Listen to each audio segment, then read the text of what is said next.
Elvis Presley's meteoric rise to stardom is often portrayed as a rock and roll fairy tale, a story of pure talent and irresistible charisma that conquered the world. However, behind the glow of the spotlight and the chorus of Heartbreak Hotel lurks a much more complex and sometimes disturbing narrative. Today, we dive into the depths of Elvis's career to reveal the surprising truths that shaped the King of Rock. Elvis Aaron Presley was born on January 8, 1935 in Tupelo, Mississippi, into modest circumstances that did not suggest the future that awaited him. His twin, Jesse Garon Presley, was stillborn, a fact that would haunt Elvis throughout his life and which some biographers argue was a driving force in his relentless quest for success and acceptance. Elvis's childhood was marked by poverty and the strong influence of gospel music, a genre that would be fundamental in his musical formation. Young Elvis demonstrated a natural talent for music from an early age, but it was his move to Memphis, Tennessee at age 13 that really opened the doors to his future career. Memphis was a cultural melting pot, where the sounds of blues, country, and gospel mixed in the streets and nightclubs. It was in this effervescent environment that Elvis began to develop his unique style, a fusion of genres that would later be labeled rockabilly. In 1953, at the age of 18, Elvis recorded his first album on the legendary Sun Records, a gift for his mother. Record label owner Sam Phillips was intrigued by the young singer's distinctive sound and saw potential in him. However, what many don't know is that Phillips was actively looking for a white singer with a black sound to market to a wider audience. This deliberate search for an artist who could cross racial lines in music is a controversial aspect of Elvis's rise that is rarely discussed. Elvis's early success was, in large part, built on songs originally recorded by African-American artists. That's All Right, their first hit single, was a re-recording of an Arthur Crudup song. Hound Dog, one of their biggest hits, was originally recorded by Big Mama Thornton. While Elvis undeniably brought his own style and energy to these songs, the issue of cultural appropriation and proper credit to the original artists remains a point of controversy to this day. Elvis's public image was carefully constructed from the beginning of his career. His manager, Colonel Tom Parker, was a master manipulator who understood the power of marketing and creating a public persona. Parker, whose real name was Andreas Cornelis van Kuijk, was an illegal immigrant from the Netherlands with a dark past that included possible links to an unsolved murder in his homeland. His management of Elvis's career was simultaneously brilliant and predatory, ensuring his client's stardom while keeping him in a contract that gave Parker an exorbitant percentage of Elvis's earnings. Colonel Parker was instrumental in Elvis's transition from music to film, a move that many fans and critics see as the beginning of Elvis's artistic decline. Elvis films, although commercially successful, were often criticized for their lack of substance and for underutilizing Elvis's musical talent. This phase of his career is a classic example of how commercial success does not always align with artistic integrity. Elvis's personal life was also far from being the fairy tale that many imagined. His relationship with Priscilla Beaulieu, who would become his wife, began when she was just 14 and Elvis was 24. Although they both insisted that the relationship remained chaste until marriage, the power dynamics and age difference raised significant ethical questions that are often neglected in the most romantic narratives about the couple. Elvis and Priscilla's marriage was tumultuous, marked by infidelities on both sides, and Elvis's increasing isolation at Graceland. The pressure of stardom, combined with the increasing use of medical prescriptions, began to take its toll.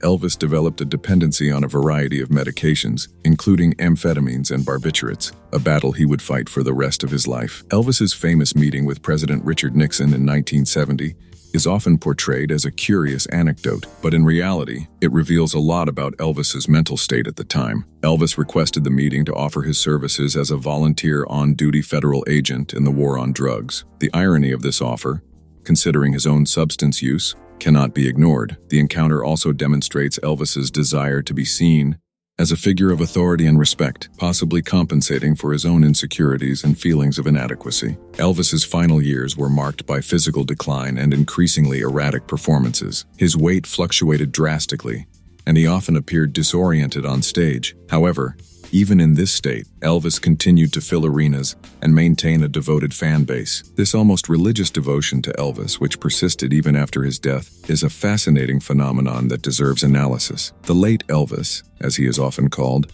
became almost a parody of himself, wearing flamboyant jumpsuits and performing exaggerated movements that were shadows of his former grace and sensuality. This transformation was not only the result of aging and substance abuse, but also a reflection of the constant pressures of fame and public expectations. Elvis's death on August 16, 1977, at age 42, was officially attributed to a heart attack, but years of prescription drug abuse certainly contributed to his physical deterioration.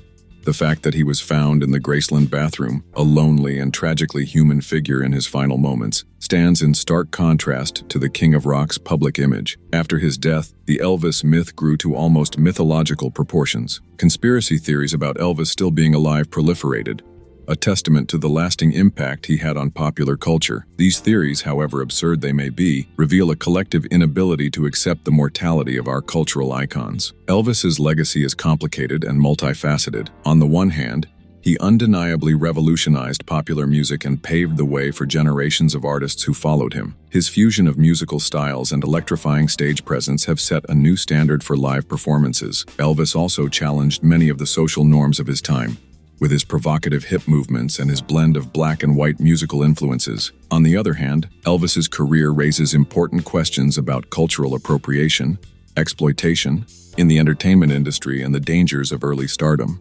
The fact that Elvis achieved a level of fame and success that many of the black artists who influenced him never achieved is a reflection of the deeply rooted racial inequalities in American society and the music industry. Elvis's relationship with his own fame is another fascinating aspect of his story. While he clearly enjoyed the benefits of stardom, he also seemed to struggle with the isolation and pressures that came with it. His seclusion at Graceland, surrounded by a group of associates known as the Memphis Mafia, suggests a man who was simultaneously embracing and running from his own celebrity. Elvis's cultural impact extends far beyond music. He has become an icon of American culture, representing both the potential for upward social mobility and the excesses of consumerism and celebrity. His image has been marketed in countless forms, from t-shirts to commemorative plates, transforming him into a brand as much as an artist. Elvis' influence on fashion cannot be underestimated either. Their slicked back hair, leather jackets, and jewel-studded jumpsuits became instantly recognizable and frequently imitated. However, it is important to note that many of these stylistic elements were borrowed or adapted from other cultures, particularly the African American community. Elvis's relationship with his fans was complex and at times problematic. While he genuinely appreciated the support of his admirers, there was also an element of codependency in his relationship with the public. Elvis seemed to constantly need validation and adoration from his fans, a trait that became more pronounced as his career progressed. Elvis's sexuality, which was so central to his early public image, is another aspect of his life that deserves further examination. While he was marketed as a heterosexual sex symbol, there were persistent rumors about his sexuality and his relationships with other men. These speculations, regardless of their veracity, highlight the complexities of sexual identity and the pressures for conformity in 1950s and 1960s America. Elvis's impact on the music industry goes beyond his own music. He helped establish the model of the solo artist as superstar, a paradigm that would dominate popular music for decades to come. Furthermore, its success helped solidify the power of major record labels and the importance of marketing and image in the music industry. Elvis's relationship with his Southern heritage is another complex aspect of his story. While he embraced many aspects of Southern culture, including its music and cuisine, he also distanced himself from some of the more problematic elements, such as explicit racism. However, his reluctance to make direct political statements on racial issues during the height of the civil rights movement remains a point of controversy. Elvis's musical legacy continues to be debated and reevaluated. While some see him as the king of rock and roll, others argue that this title ignores the crucial contributions of black artists to the genre. The question of how much of Elvis's success was due to his talent versus how much was due to racial privilege and slick commercialization remains a topic of heated discussion among music historians and cultural critics. Elvis's afterlife as a cultural icon is almost as fascinating as his life. Graceland has become a place of pilgrimage for fans, a rock and roll mecca that attracts visitors from around the world. The phenomenon of Elvis impersonators, ranging from respectful tributes to exaggerated parodies, is a testament to the durability of his image and persona. As we approach the end of this exploration of the life and career of Elvis Presley, it is important to recognize that his story is, in many ways, an American parable. It encompasses themes of talent and ambition, of rise and fall, of innovation and appropriation. Elvis was both a product of his time and someone who helped shape the culture of his time. The truth behind Elvis Presley's success is, as we have seen, much more complex and nuanced than the simplified narrative that is often presented. His undeniable talent and magnetic charisma were certainly crucial factors, but so were historical timing, the racial structures of American society, shrewd marketing, and yes, a good dose of luck. Elvis's legacy continues to evolve and be reinterpreted as new generations discover his music and story. Every era seems to find its own Elvis, be it the rebel of the 1950s, the Las Vegas icon of the 1970s, or the complex and contradictory cultural symbol he posthumously became. As we reflect on the life and career of Elvis Presley, we are reminded of the complexities inherent in fame and stardom. Her story invites us to question our own perceptions of celebrity, talent, and success. She challenges us to look beyond the glossy facade of stardom and consider the human costs of fame.